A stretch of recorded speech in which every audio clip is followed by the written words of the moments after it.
Women can do anything men can do, except Top Lobster Productions. women can do anything men can do, except math, chess, running, jumping, lifting stuff, fixing things, making money, hockey, surfing, driving, making decisions, being tall, taking out the garbage, tipping, fishing, being funny on purpose, reading a map, listening to good bands, writing, running the country, inventing anything important, or being fun to hang out with. Things are going to start happening to me now. I think Tyler is amazing. And I'm a fan of this show. I've watched several episodes. Thank you, Tyler. Thank you, Tyler. You stink, Tyler. Never promise crazy a baby. Oh, I like that. That's a cool idea. Are either of you homosexuals? I go both ways. What do you think? You mean like flaming or? No, we're not homosexual, but we are willing to learn. But I do wonder for others, in other cases, whether libertarianism today is just an excuse for many on the right to act selfishly. Look at me. And then some fat asses in Washington started having opinions. The Olympic Committee started having opinions. You bitch, I know you. You started writing your opinions. And it just makes me wonder, you're dead, bitch. You know, why are you doing this to this poor guy? I don't care. I'm a libertarian.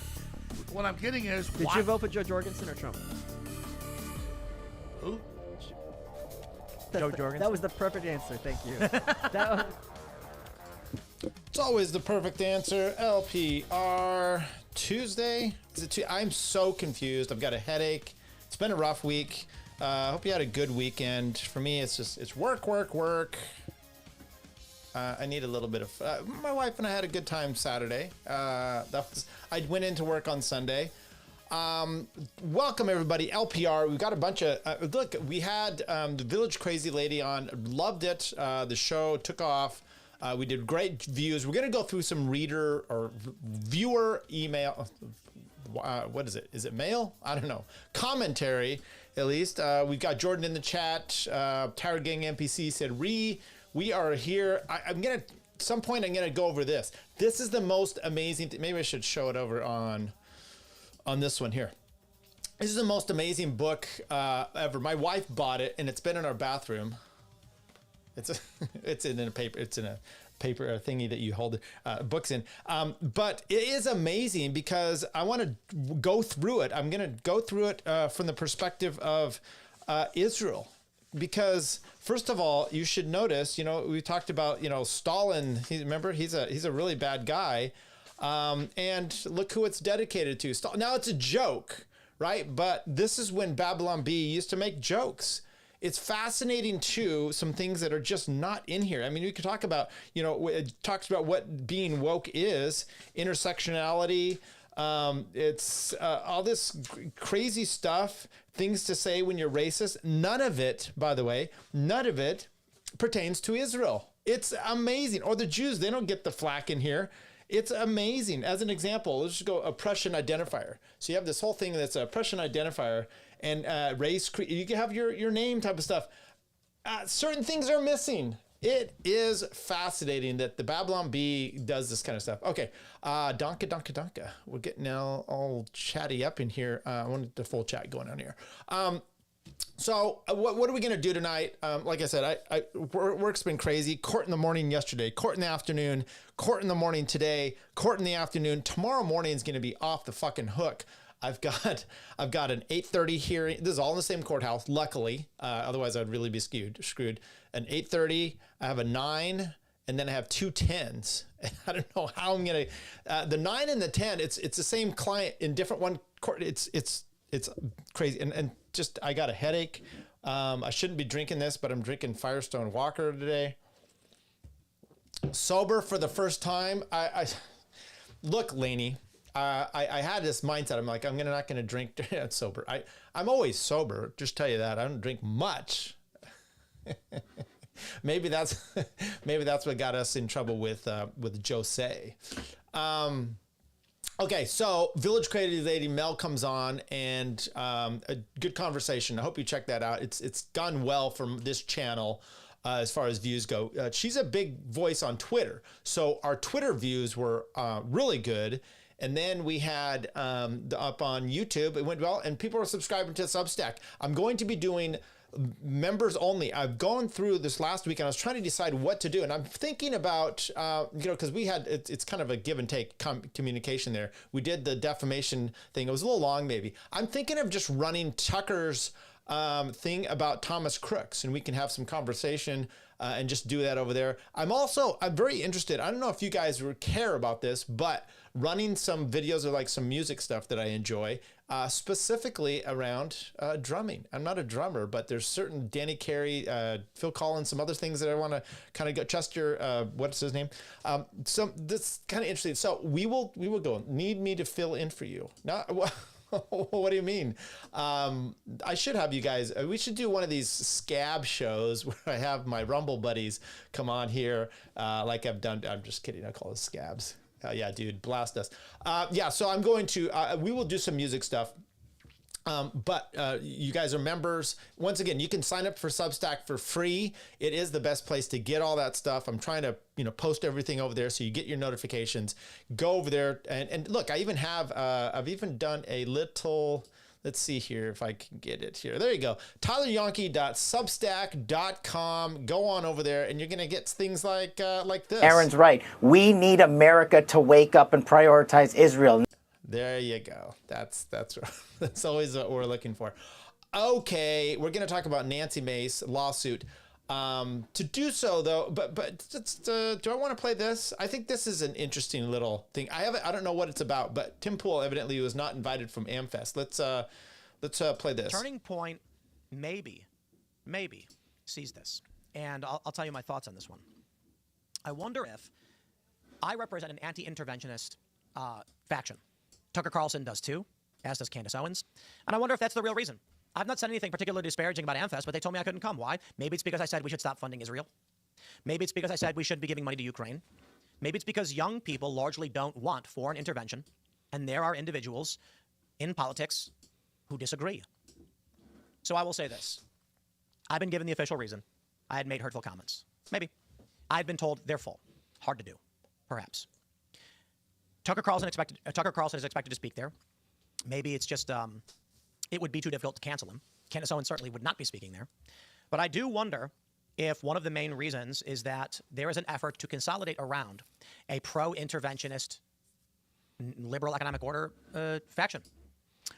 That's really all I wanted to play. He's not going to AmFest, I guess, and the reason I wanted to play that, no, I meant at court, fold some papers, point at the judge. How hard? I think you mean how hard could it be? Yeah, the problem with, so I'm a family law attorney, and the problem you have with family law is your client is always there with you. Okay, and by the way, there's a by the way, drink up. I could show posts that come in here. And sometimes what I see over here, like on because I use a Rumble Studio when I use OBS, it doesn't show up on the thing. And I think must have some censoring words. Nevsky says, "What up, LPR tards?" And it didn't post it. So I'm wondering if that's like, oh, that's a danger word. Words are not problematic, people. This is a thing. Maybe we'll walk through. I'm getting some clips of Dave Smith. And I am going to play a little bit of that. Dave's going to go on and talk about Zulu, whatever, with Jacob tonight. That should be interesting. Let's see. Here we go. He's going to do that in about an hour. Good for him. But this thing with Tim Pool and AmFest and all that around, there's a lot of stuff that's just burning down. And I have made the point where I just don't, I've told about it. I just don't care. There's a lot of unprincipled, there's a lot of people in power. I think Charlie Kirk this whole thing was him. And now they just can't hold it together. And there's a lot of infighting over who's going to control it, but it's controlling the narrative. It's not controlling the principles. That's what I think is really missing, is like the principles aren't what they're all forcing out. They're trying to force narratives one way or another. And I'm not a fan of it. And so I'm like, I wasn't on board with you in the first place. Fine. You got Trump elected. Cool. Or whatever. The young people, I'd rather them be righties than lefties. But they're going to come to some point if they're thinking people, they're going to use their own brain, and they're going to understand that they were lied to dramatically. And this, Candace Owens type of stuff, I'm saying over and over, it's must-see TV. I didn't watch a show yet today because I was busy, but there's things like even yesterday, I'm like, oh, this is great. And then I'm like, that's a little bit of the crazy train. I don't care. What I mean by must-see is like, it's must-see. It's like for good or bad. It's I'm following along. It's great. And with a lot of those things, so burn it down. Don't invite Tim Pool. Make yourselves look like idiots. I'm all for that. Now, would you bring in Tim Pool in makes you not an idiot? Maybe that was bad too. It's the reasons they're doing certain things. They're not inviting him for specific reasons, not because of the hat, not because of some of his tarred takes. It's because of the good takes that he does have. That's, to me, stuff that they're missing here. Must-see. Must-see TV, or as Liquid Zulu would say, right? Zussi, zero Zussi. Is that what we're doing here? Okay, let's talk about going to court. Now, going to court, and we're going to talk about Nancy Mace, she's been a shit show herself. But I think it's important to start off with this comment here from Steven Crowder about evidence, okay? Now, he's going to refer this over to Candace Owens, which we know he was lying about, okay? And what's fascinating with this is that, remember back with the great contract wars, and matter of fact, it's on my outro, I'm making a comment, Top Lobster goes on Tim Pool, and they talk about the contracts with Ben Shapiro and the whole fallout with Steven Crowder, and I made fun of him because he was just cucked in there. It is what it is. And but remember, there was a war between Candace. She was defending Ben Shapiro against Steven Crowder. So there's not a lot of love between those two in the first place. But this is an interesting take. Well, let me first be tactful here and tell you that outrageous claims, and this is an outrageous claim, require outrageous evidence. Okay, first of all, I think it's extraordinary claims require extraordinary evidence, because what is outrageous evidence? Evidence is just evidence, and it's either good or bad. So this whole, first of all, extraordinary claim, even if you use it right, extraordinary claims require extraordinary evidence. It's like, well, I don't know, maybe just direct.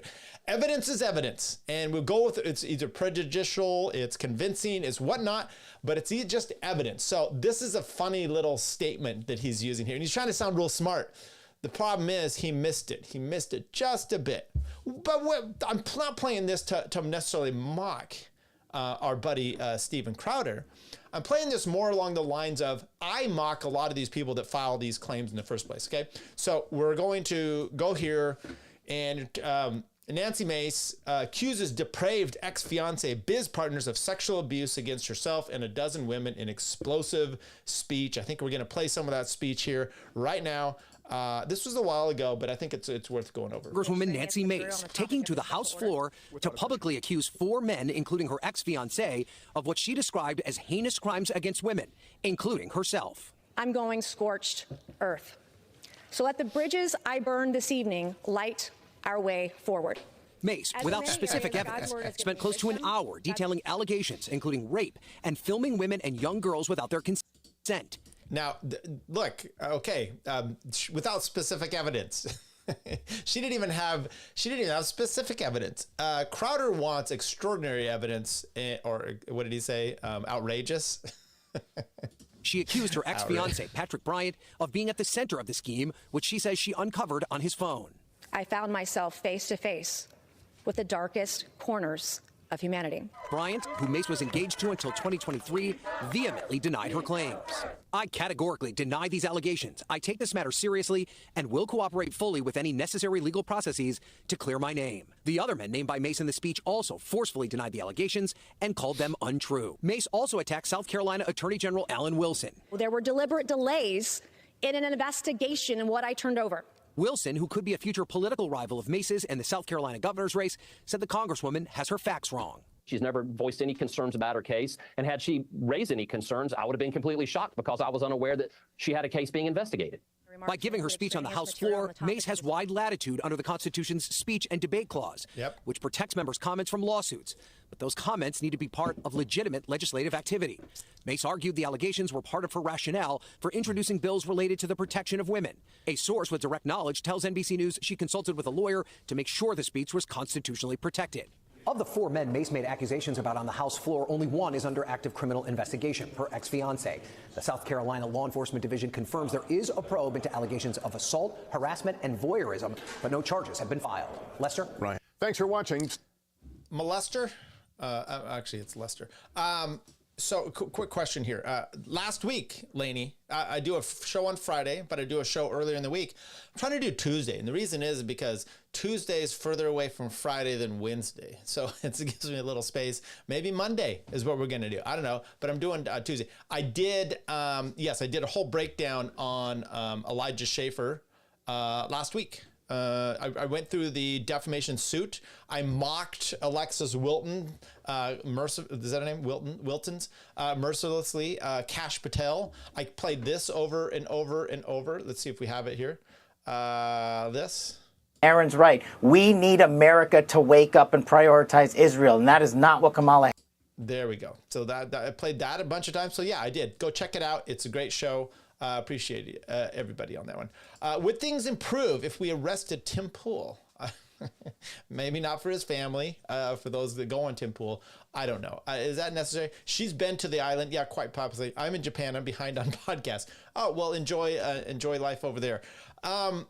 Okay, so it makes sense now. If you remember, we played her. She did a speech on the floor, but then she had like a whole display. She showed video or and pictures. And I'm wondering, because I think maybe this was her thing, is like, look, I don't want to be sued for what I said, even though the speech and debate clause is a protection against defamation. It's privileged speech in a sense. I mean, that's what it would be. There's there's exceptions to defamation, and one is privileged speech. So maybe she decided to go do that little conference and the show all those things as trying to introduce legislation so she can get around it again and to bring that back up. I don't know if that's part of it. Related to cake decoration Wiltons, I don't know.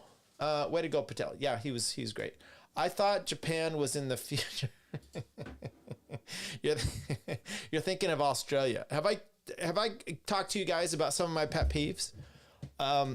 One pet peeve is watch a TV show, movie, and someone brings a brand new cup of coffee to someone, okay, a Starbucks cup, and they're throwing it around like it's empty, and I'm like, it's probably empty. You know what helped these actors? If you just filled it half up with water, just put it half of it filled up with water, you would probably control this cup like it's got coffee in it. It's so annoying. It's just, it blows my mind. It's like prop people. Just put some gel, something in there to weight it down so you can tell it's not that. That's one pet peeve, and it's never going to stop. And now if you see it, you'll notice it and you'll be annoyed too. You know, they bring it on a tray and they're like doing this and you're like, come on. I mean, just live in the moment. Be part of, be that character.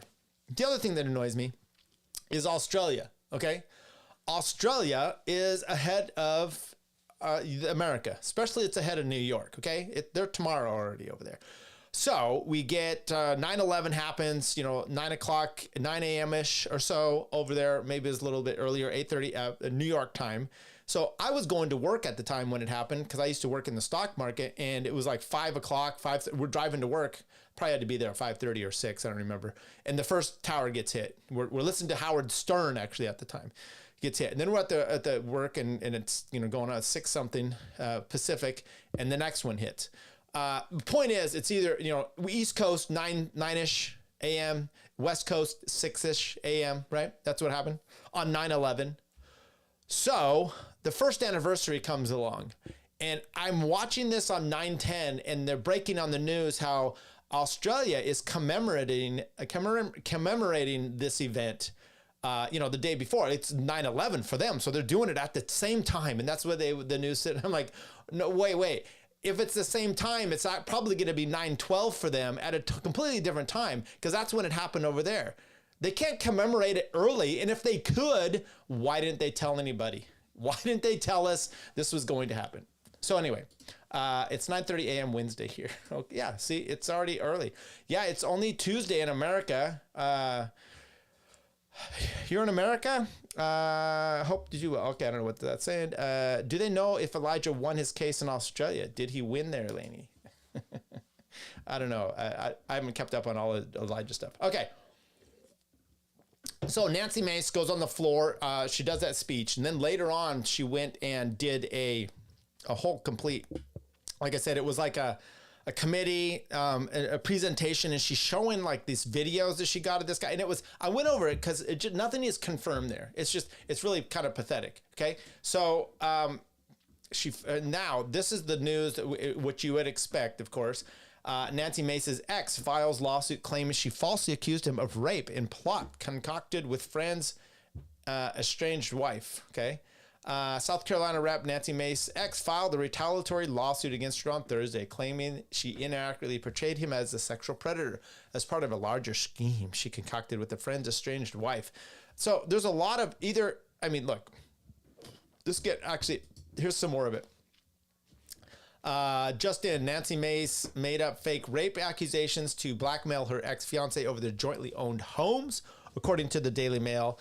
And I'll say this about restraining orders and or domestic violence restraining orders, at least, accusing someone of domestic violence or a civil restraining order, or, these concoctions of a rape, right?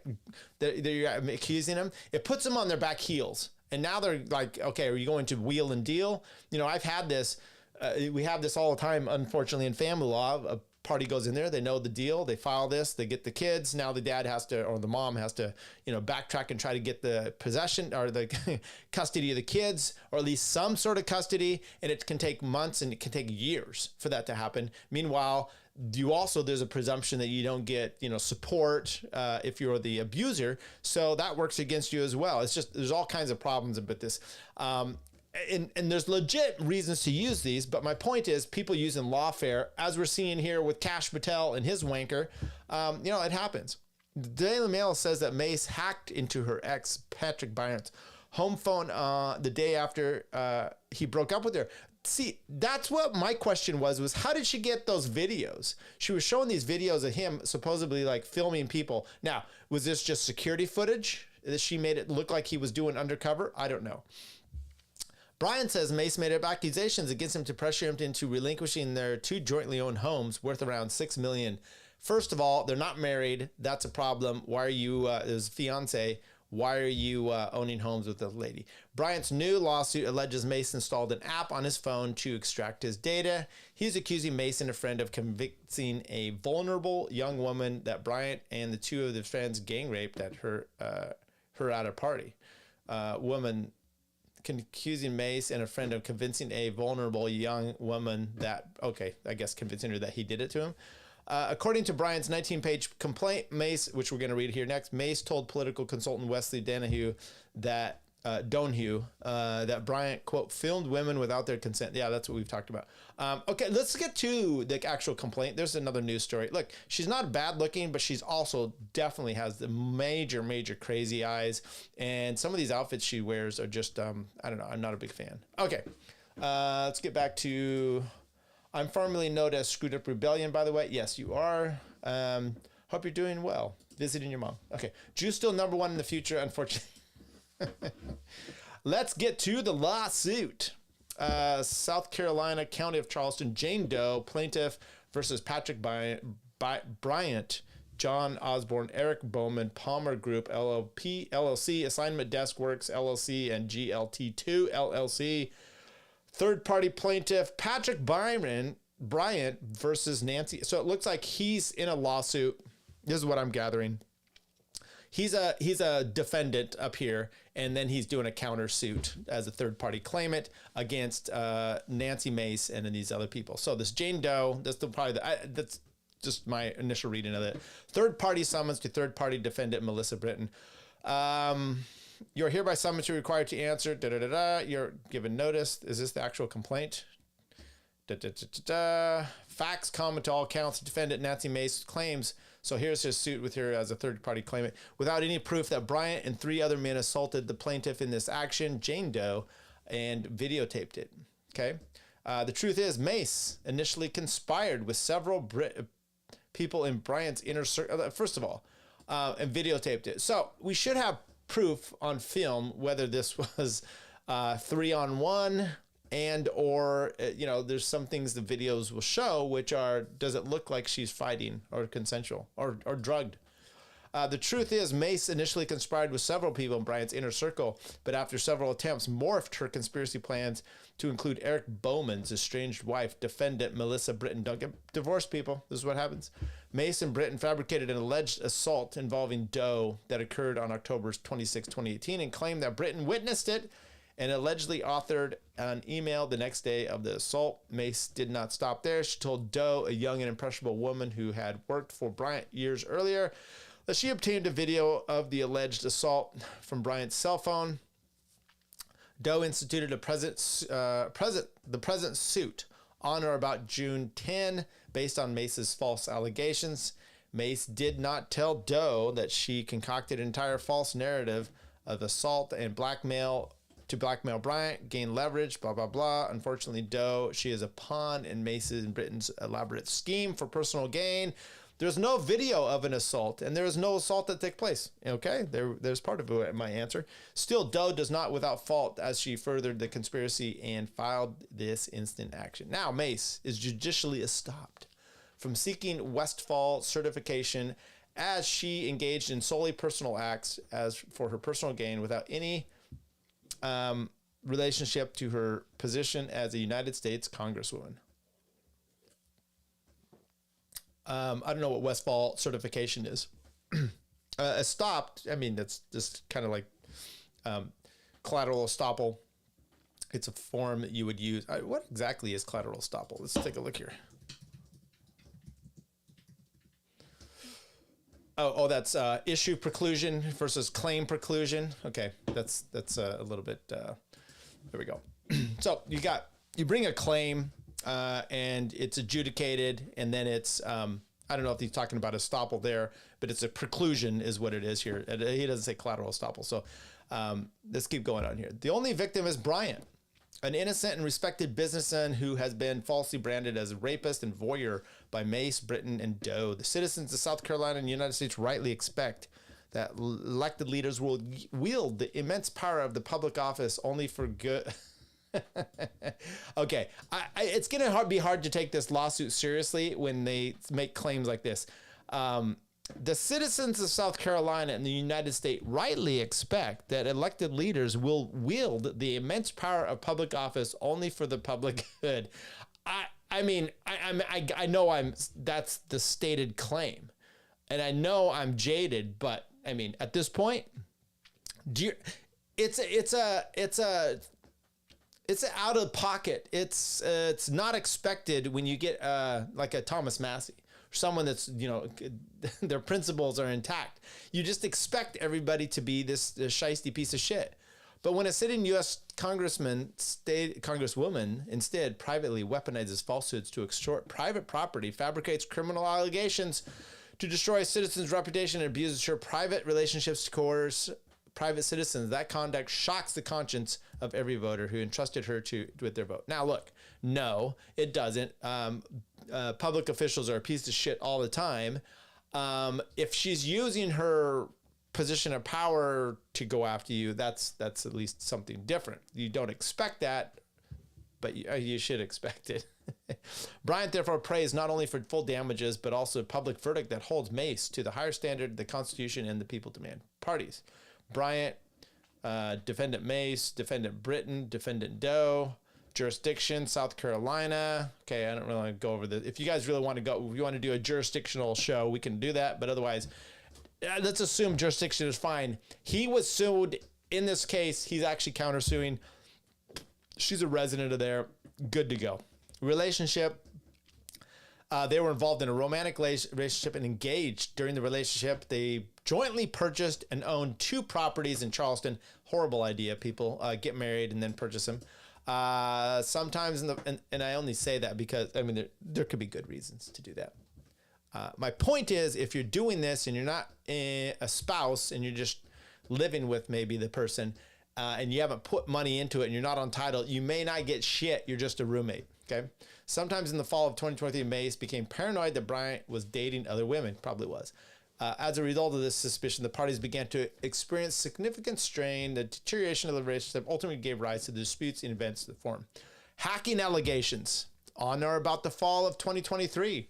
Because of Mace's unfounded suspicions that Bryant was cheating on her, Mace began to search for ways to access Bryant's phone, later to be called phone. Despite multiple requests, instead of Bryant's phone, we just label it phone. Despite multiple requests from Mace, Bryant refused to provide Mace access to his phone. Okay, there's problem one. Bryant repeatedly told Mace that she was not permitted to search the phone and declined on multiple occasions to provide his passcode, fingerprint, and other means of access to the phone. Perfectly legal. It's just relationship stupid. But in his defense, if she's going to be hacking and she's going to be placing stuff on there, I don't know. I mean, let's expand this a tad bit. Mace had previously admitted to searching Bryant's laptop in violation of his privacy after he found the names of his ex-girlfriends in his search history and placing an AirTag on his car, tracking his locations while she was traveling internationally. I will say this: I've had people do that, suspecting their spouse, and filing restraining orders, and you can get them granted for this kind of stuff. The problem is, what kind of expectation of privacy do you have living as a spouse? You've got fiduciary duties where you can't hide your bank accounts, right? You can have separate accounts, but you have fiduciary duties to each other. So my pushback, and we ended up resolving this, so I don't know what the court would have done. I'm like, he's entitled to do this as his spouse. She has, her expectations of privacy are limited. You're not going to go beat on her, but you don't get to just, pretend that you could go diddle some guy in the parking lot and be just fine with it. And that he's not going to go and look and find out where you're at when you have adult kids or teenage kids. Throughout the months of September through November of 2023, Eric Bowman, Charleston resident and former business associate of Bryant, received multiple messages and calls from Mace. In these messages, Mace asked Bowman if he knew anyone who could hack into Bryant's phone. Okay, and whether he could hire a private investigator to monitor Bryant's condominium. Bowman initially agreed, but was later told by Mace to disregard the request because she had already taken care of it. Nice. Mace also changed the message settings of her communications with Bowman to automatically delete after one day, indicating an intent to conceal her activities. Okay, well, let's have it both ways here, people. Are you saying she doesn't have a right of privacy, but you do? I mean, come on. First of all, you're just dating. You guys are dating. You don't have these fiduciary duties to each other. I don't even know that you have. If you're living with each other, your expectations of privacy are a little bit dimmed. It's not, and you've got to delineate. I often say when someone calls them, they're like, "Hey, we're not married, and then we have this house," and usually starts out because they have a kid together. Okay. We also had the house, and so it was he bought the house, and then I did this, and I'm like, okay, well, you got to remove yourself from dating because you don't have rules there. It's not like marriage. Whose house is it? It's not yours, it's his. Well, you're just a roommate. Good luck. Okay. But roommates are often a little bit different too. I mean, are you living in the same room with your roommate? Are you sharing a shower? Are you sharing a closet? Your roommate, likely not. Your girlfriend, boyfriend, probably so. And so your expectations of privacy dim, right? Now, do you have a separate room? Your roommate may have their own room and they perfectly have the right to privacy. You don't, just because you own the house doesn't mean you get to go in there and rummage through your shit. So dating, look, we're learning things here, people. After Mace told Bowman she no longer needed his assistant to access Bryant's phone, she again inquired about hiring a PI and begged Bowman to provide any incriminating data he might have on Bryant. Throughout these events, Bryant and Mace were still engaged to be married, stupid people, and living together. Okay, there you go. And on or about morning of November 13, 2023, people, we're talking about, it's like Kash Patel. I'm going to bash on some people here, and I've got a little video we can talk about, maybe even in the break here. they're not married, right? Kash Patel, he's got this chick. It's the love of his life. He's going to, he's not married. Trump, have a little respect here, huh? Get some married people in this thing. This chick, she's, banging this dude. They're living together and they're not married. Come on, people, have a little self-respect. Throughout these events, we're still engaged. Okay. Bryant woke to find Mace actively searching through the phone while he was asleep and without his permission. Bryant immediately retrieved his phone from Mace and subsequently reviewed it. Upon doing so, Bryant discovered that Mace had access to a secure area of the phone that required additional access. So he was hidden files, I guess. He was unaware she had hacked the phone or removed data. Later in mid-December, Bryant became concerned she had hacked the phone and discovered she had downloaded an application called Mr. Phone with an F, F-O-N-E, on the morning of the breakup, which was November 13, 2023. Upon information and belief, Mr. Phone is a software program designed to recover, extract, and otherwise access data from electronic devices. And look, people, this is the kind of stuff that's only made one place that we know of. Okay, typically, maybe it's this. Aaron's right. We need America to wake up and prioritize Israel, and that is not. There you go. That's what I assume that where that Mr. Phone is made. Upon information and belief, Mace subsequently transferred files from Bryant's phone to her own laptop, further exploiting private data without consent and compounding her violation of his privacy rights. I'm curious to see if they're going to say that the stuff she showed in Congress, in that meeting in Congress, is stuff that she illegally got from his stuff. Unbeknownst to Bryant, on or about November 9, 2023, Mace met with her political consultant, Wesley Donahue. During this meeting, Mace showed Donahue images she said were taken from Bryant's phone. Mace admitted to Donahue during this conversation that she had hacked Bryant's devices. Mace told Donahue that Bryant had filmed women without their consent and said she would, quote, use the information she found on his phone to get her houses. Mace told Donahue that she intended to use the information as leverage to gain ownership in the properties. During this meeting, Donahue urged Mace to report what she allegedly found on Bryant's phone to the authorities. Mace refused, stating, "I'm going to use this information to get my houses." These women. Mace also told Donahue, and by the way, this guy could be a complete creep. This sounds like, to me, creeps dating creeps. There you go. Mace also told Donahue that she felt unsafe around Bryant. Donahue questioned if she felt unsafe, why she would travel with him that weekend. She said she was going to get her free Caribbean vacation. Atta girl. Nailing it. Maybe I should use this one for her. Right. She also stated while she on her upcoming trip to the Caribbean with Bryant, she was, quote, going to try to get more information out of his phone. Importantly, during this November 2023 meeting, Mace had no mention of sex trafficking or gang rape, nor did she mention any desire to introduce legislation related to these alleged discoveries on Bryant's phone. On one occasion, Mace asked Donahue to meet with Bryant, show him the images she took on the phone, and tell him that Mace would make the photographs public if he did not give Mace the properties. On November 13, 2023, Bryant received a letter from Mace's attorney, which purported to be a preservation of evidence letter. The letter included accusations of criminal voyeurism against Bryant and demanded preservation of all digital evidence. The letter also warned of, quote, disastrous financial consequences from the photographs and videos Mace alleged to have found on Bryant's phone.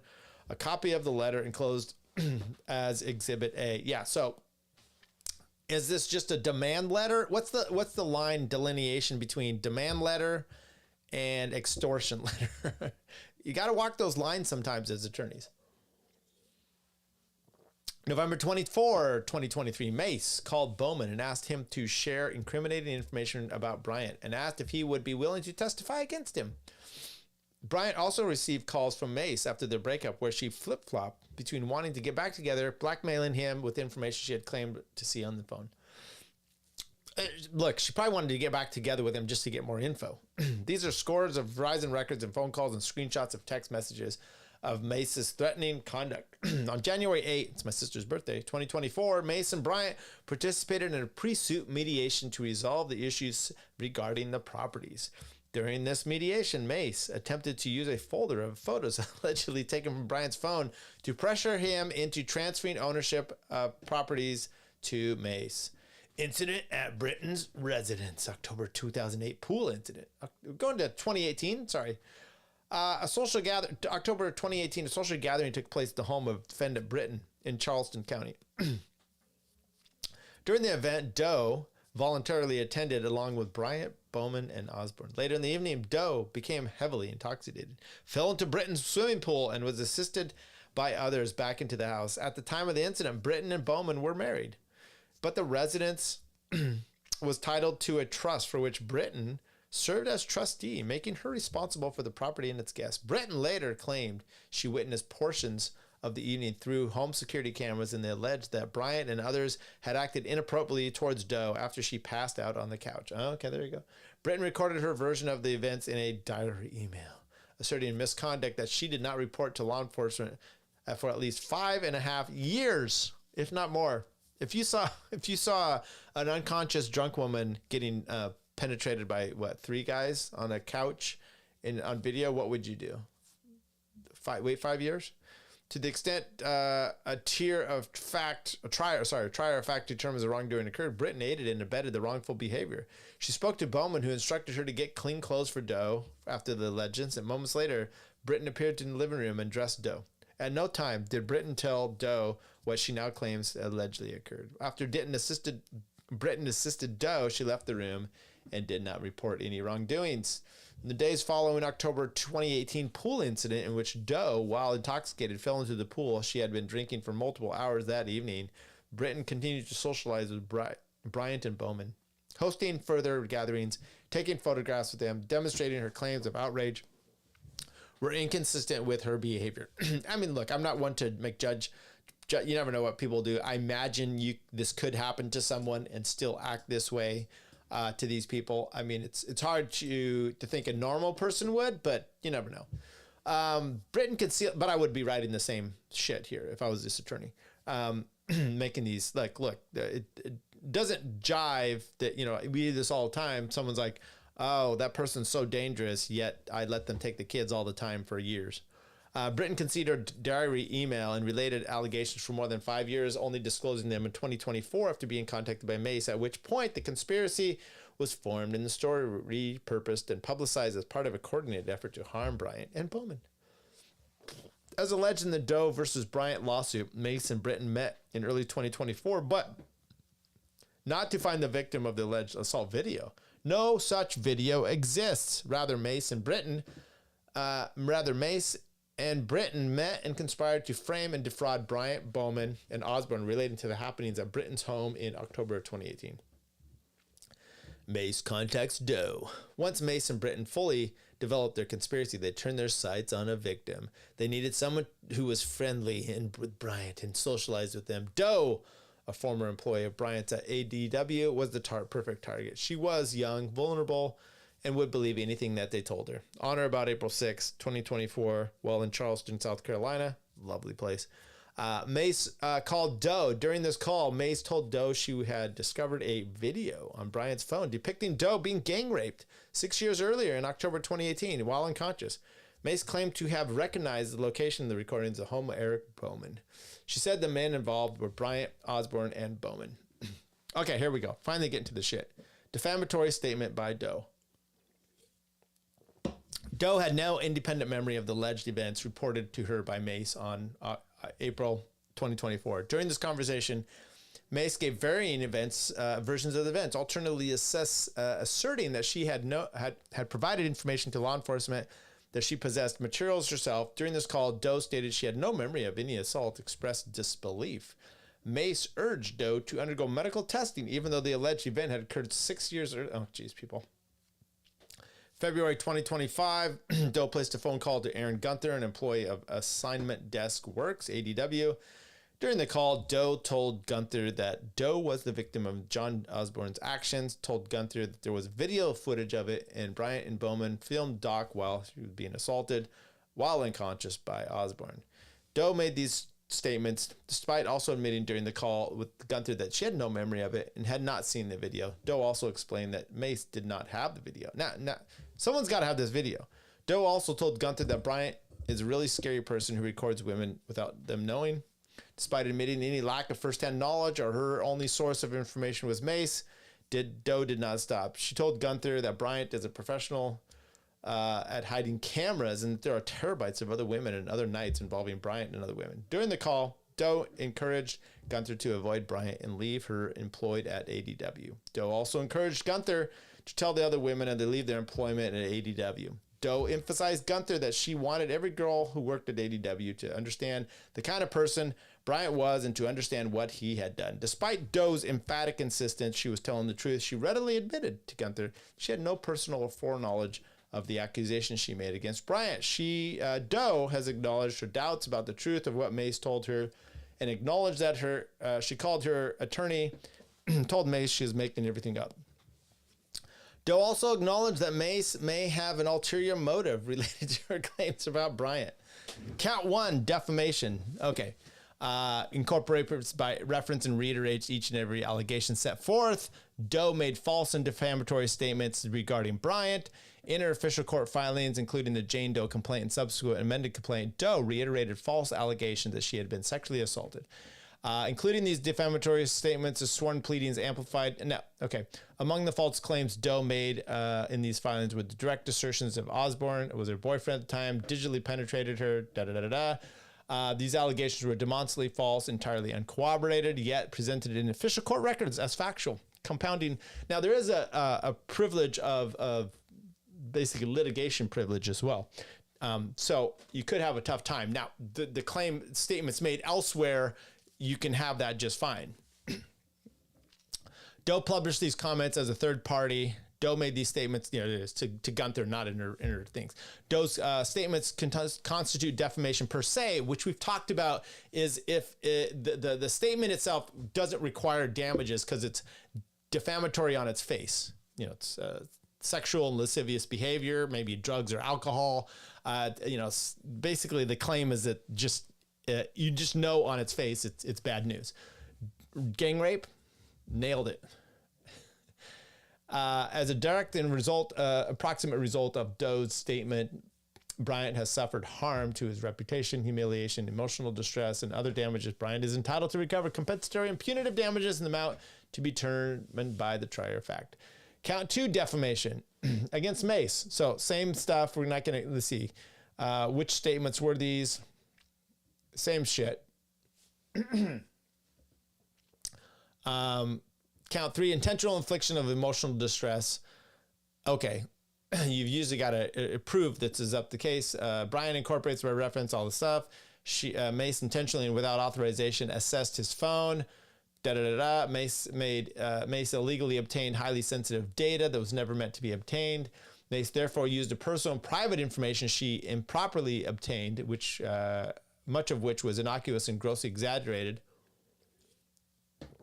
to threaten Bryant, both directly and through third parties, stating she would release or public disclose the information unless Bryant agreed to transfer ownership of the properties. Mace's conduct was intentional, reckless, and carried out without the knowledge that it would cause Bryant severe emotional distress, or with substantial certainty that such distress would result. Mace's conduct was extreme and outrageous. Okay. So I want to get past some of these things. What I want to say, there's 2 defamations against Doe and against Mace. The problem you're going to have against Mace is she's a public figure. So you're going to have to say that it was intentional, reckless. We've gone over that. Doe, we don't know who she is. Assuming she's not public, right? Definitely not a public person. And so, this could really hurt someone's feelings and their and everything else. Conversion is basically stealing. I took something from you and I made it mine. Bryant incorporates by reference. Bryant had a legal right of ownership and possession of his phone, and at the time, Mace's wrongful conversion. She converted terabytes and data to herself, which she was not allowed to do. Bryant denied each and every request of Mace to access or possess her phone. She ignored it. She downloaded and copied it. Invasion of privacy. This one I'm not so sure on. Incorporates Bryant had a reasonable expectation of privacy in the personal and private information, including photographs and other data stored on his phone. Possibly on his phone. I mean, they weren't married, so as an example, you're like, oh, I'm living in this house, we're married, and we just have cell phones as our use. We don't have a direct line anymore. You might be able to get around some of that. Mace therefore used the private materials she obtained to threaten Bryant. What's the next one? Civil conspiracy. Okay, we've heard about this. You can read into what this one is. It's these people conspired to do something and to get the property. I don't want to read through all these ones. Aiding and abetting, but this is a more serious document of finding all the issues. This is what it is. This is like issue spotting. Finding all the issues that you would actually see in a lawsuit, that are possible out there, and doing them. Where we saw the Elijah Schaffer one was 1 count of defamation.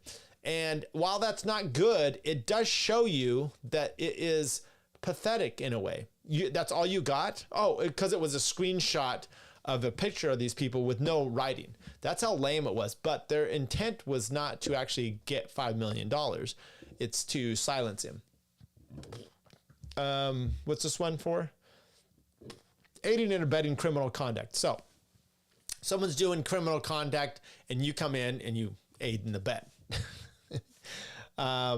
Although Bryant Osborne did deny that they conspired to commit any unlawful act, including assaulting Doe, to the extent they were found liable, Britain must share in the liability. She aided and abetted their criminal conduct. Britain was present at the home where the alleged criminal conduct occurred on October 2018. Britain claims she witnessed the alleged assault by Bryant and Osborne and Bryant and filmed it. She did nothing and watched them. So this is an interesting one. Basically, this act never took place. This person claimed it took place. So therefore, if it did take place, she aided and abetted in that criminal activity. Interesting. There you go. There's the lawsuit. Man, I got a headache. Let's see if we can do something about this. Hi, Daddy Yankee. What's up, Curious Celtic? JC's in the chat saying hi to everybody.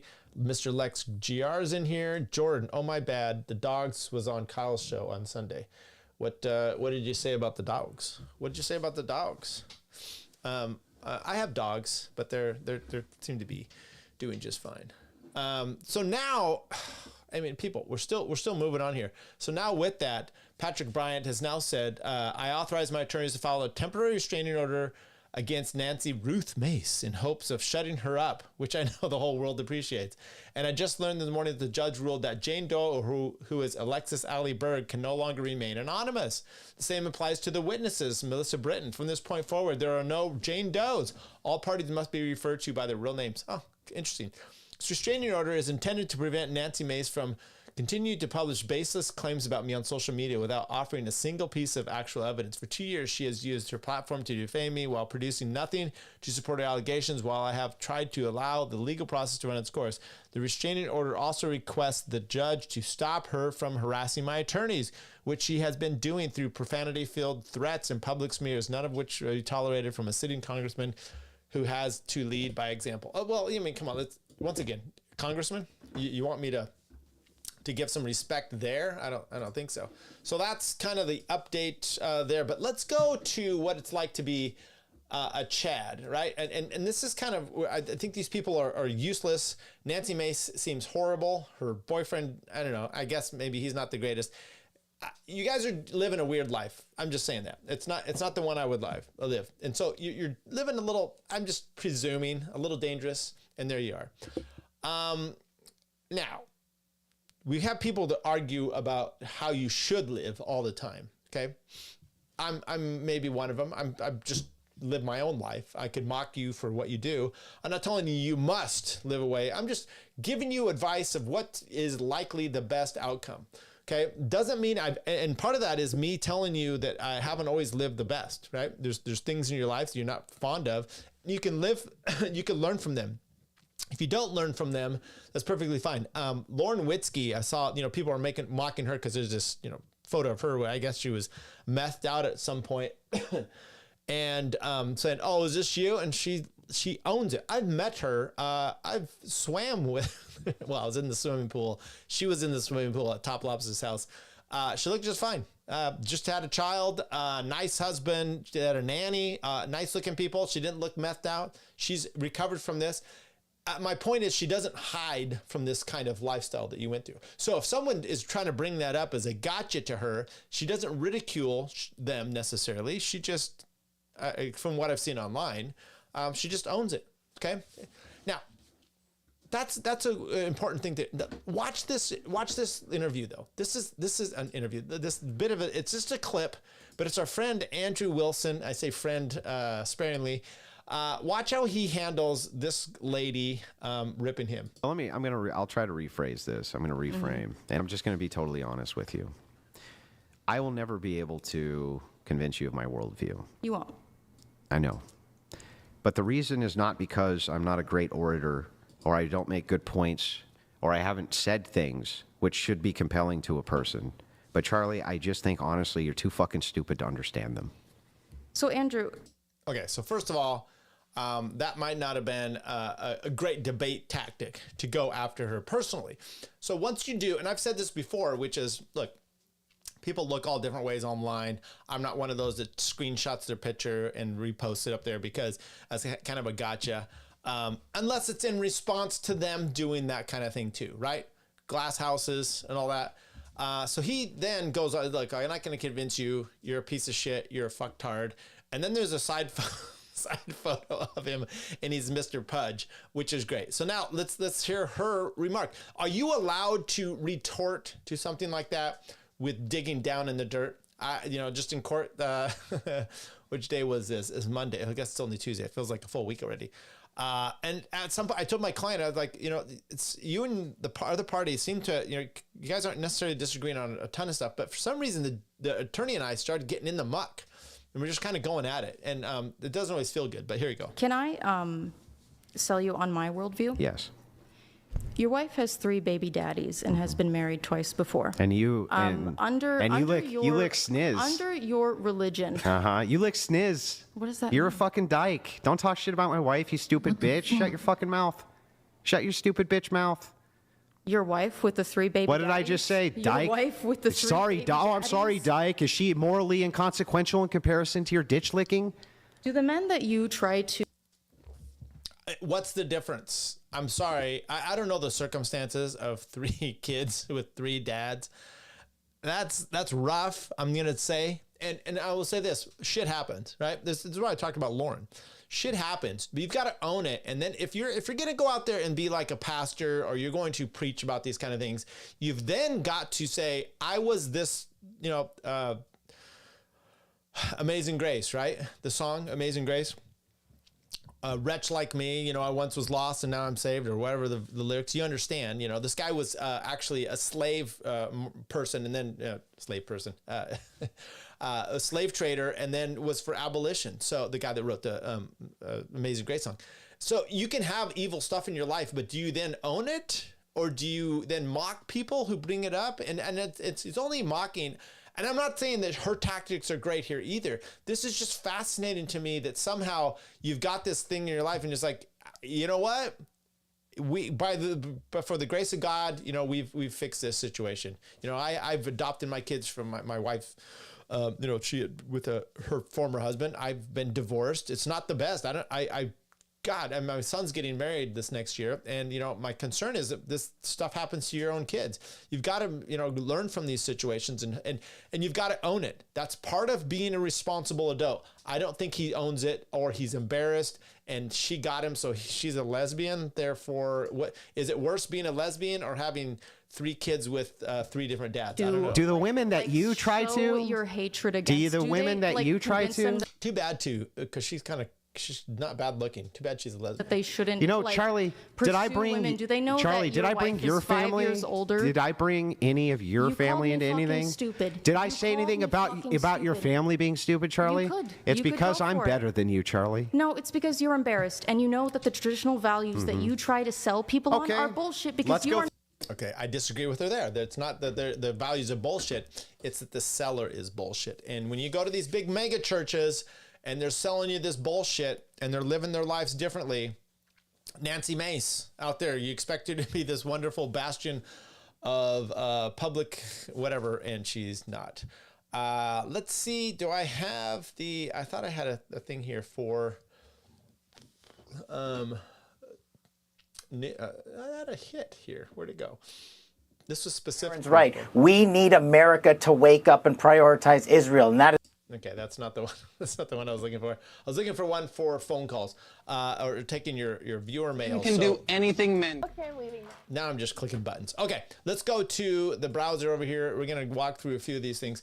This was viewer comments from my thing here. TKO Tradish said, this is with Mel, said at 5803, same thing happened with the attack in Pittsburgh. It went around social media that one of the victims was a Holocaust survivor. But when I looked it up, her family just happened to be in Western Europe in the 1930s. Yeah, that happens. A bit squeaky, but I powered through it since she seems smart. She was a talker, people. She was a talker. So we got a lot of good info there. What else we got here? That was from River Rat Rips. Thank you. Daniel Valodurtre says, oh, okay, but Matt Gaetz is 100% a predator. Look at his face. Could be. Could be. Large head problems. Yeah. Okay. I don't know. That's also, you have a new subscriber. Awesome. Thank you. Welcome aboard. We'll say that there. That was from Georgian Dharma. Zaknik says, pager attack by Israel is a kind to and even worse than a gas attacks during World War I because it did not discriminate at all. With gas attacks, at least it dissipates once it gets far enough away from the point of a deployment. It is a war crime according to the Geneva Conventions. Quite possibly. I don't know if those two are equivalent necessarily, but definitely an interesting thing there. Today, Joe Johns 1949 says, today every honest person will admit we do live under a total Zionist occupation government in Washington, D.C., our Congress, and all branches of our government. How much more proof does one need when Congress votes 422 to yes, to 6 no, to fully fund Israel Iron Dome defense? At the same time, cutting health care tax credits for our citizens is a totally occupied government of our country. Not completely wrong. There's, I don't know that proves it, but it is a weird situation. AED Dressler says anti-Semitism is a Jewish supremacist conspiracy theory. Okay. I feel bad for real Semitic people. Okay. Says, and then, yeah, love that comment. Okay. Oh, I finally found who she is. Hooray. Yes. There we go. We'll say, hope you enjoyed the show. Her on as a guest. There we go. Village Crazy Lady is the GOAT and unsung hero of our time. Much respect. Give that a thumbs up for Georgian drama. And last, Zeknik said, demanding, unfollowing, denouncing is a struggle session ideology, just like the commies. Completely agree. Last one we'll do here. I did this little clip of Dave, and I'm going to maybe play it for you guys. How lucky for the Druze of the Golan to be part of Israel, not Syria. I'm not sure what that means. These triggered clowns' idea of defending Israel is we done it worse. Triggered podcast. Okay. Michael Brown, FL7ZJ says, if you do not have complete control of a territory, you are not occupying it. Occupation, maybe I should play the clip. Occupation entails being sovereign over an area that the power you have removed was previously sovereign over. Israel was never in total control of Gaza. It was a war zone where control moved between Israel and Hamas and others. And then this person says, when they talk about occupation, they mean Israel is occupying Palestinian land from the river to the sea. Just another call to end the state of Israel. It controls and has done for decades what goes in and out of Gaza. And only Zionists try to claim it's not an occupation. Yeah, so the problem, and I'll play that clip, maybe triggers Israel shills. Okay, maybe I should play that actual clip because it would be somewhat instructive to do so. Okay, let's do this. Okay, so let me play this because I found this clip and then I interspersed myself into it from an analysis I had done previously. So let's go here. If you see this as a war, I mean, historically speaking, no country at war is required to provide aid to enemy civilians. That has never happened. Well, it's not a matter of being required to provide it. It's a matter of blocking the aid that international organizations are trying to get through. But whenever any country has been at war, this really hasn't been a concern of theirs ever. And Israel is doing way more than any country at war has done on this front. But it doesn't matter. I don't defend Israel. I don't say that everything they've done is right. I don't think they've done it the way that I would have done it. You are really not going to like the way I would have done it. But what I'm trying to find out from you is, you say police action, and that's, we had this debate, but not face-to-face, where we exchanged videos on this, right? And we talked about Native American reservation, and you say police action. Is it that much different? Okay, so I want to just, my point of doing this is, and I just did a clip here, and we kind of did some nice numbers. Konstantin, he wants to talk about rules of law, right? No country at war would be required to do this. And Dave goes on here, and then I'm going to interject my bit. Then the, what was it called? The Where's Daddy AI scheme, where they were following the terrorists back to their homes to take out their families too. I mean, like, no, I don't. Do you think Israel is deliberately killing civilians? Like, by definition, yes. Like, by what definition? Well, in the sense that, like, if you take in action that you know is going to result in civilians being killed, then it's deliberate. But it's the rules of war say that is what you should do. The rules of war are a construct. I mean, listen, like, sure, we're talking about morality or logic here. But it's like, look, let's talk about logic. Okay, I'm in agreement with Dave. But if you're going down this path and you're going to be talking like Konstantin, and you're going to say, hey, we've got rules here, people. We've got rules of war, and we're following the rules of war. And so under the rules of war, this is not intentional killing. Then I'm going to be like, okay, we're under international law completely. I did an episode talking about international law, so I just cut that part out. And here's what I had to say. Sorry, you're going to see my face twice in here. Hamas governance. Since 2007, Hamas has exercised de facto executive authority in Gaza, governing through its administrative, legislative, and judicial systems. This has led some to describe Gaza as a de facto one-party state, though it tolerates other political groups. However, Hamas's control does not negate Israel's occupation status under international law, as occupation is determined by the external powers control, not internal governance. So, once again, I emphasize this because these people, that we just saw there, if you were to, not Dave and Konstantin, but this was a few months ago, I played some videos of these Israeli attorneys, and they were on peers and all these other ones. To push back, they would say, whoa, they're not occupied. Israel has determined, and I'm like, okay, well, let's back up a step. Whose rules of war are you using? Israel's or international rules of war? Or can I just say some? Because maybe I just want to make some up. And they'll be like, no, you've got to use the international rules of war. That's what the one gentleman on Piers Morgan said. That's what those two are referencing. Okay, so we're using the international court, international rules. They've also determined Gaza is occupied, and you have special requirements under that. An occupying power, Israel, is bound by international humanitarian law, including the Fourth Geneva Convention, which mandates ensuring the welfare of Gaza's population, access to food, supplies, prohibits collective punishment. About, right? Because okay, so it's kind of like, look, you can't. The point of there is, if you're going to talk about international law, he's like, no country at war has ever been required to do this. Okay, but if you're going to go under international law recognizes Gaza as an occupied territory. What are the laws requiring? What are you supposed to do? Allow food. And the collective punishment is just another one, because that's just okay. So now let's go back later on in the podcast with Dave and Konstantin. They also once again talked about international. If you see this as a war, I mean, historically speaking, no country at war is required to. Well, this is a flashback. Right provide aid to enemy civilians. That has never happened. Well, it's not a matter of being required to provide it. It's a matter of blocking the aid that international organizations are trying to get through. But whenever any country has been at war, this really hasn't been a concern of theirs ever. And Israel is. And that's my point was, and I say it over and over, and I don't know why Dave maybe just slips through this, is words mean things. Definitions mean things. Is Gaza a country? Doing way more than any country at war has done on this front. But it doesn't matter. I don't defend Israel.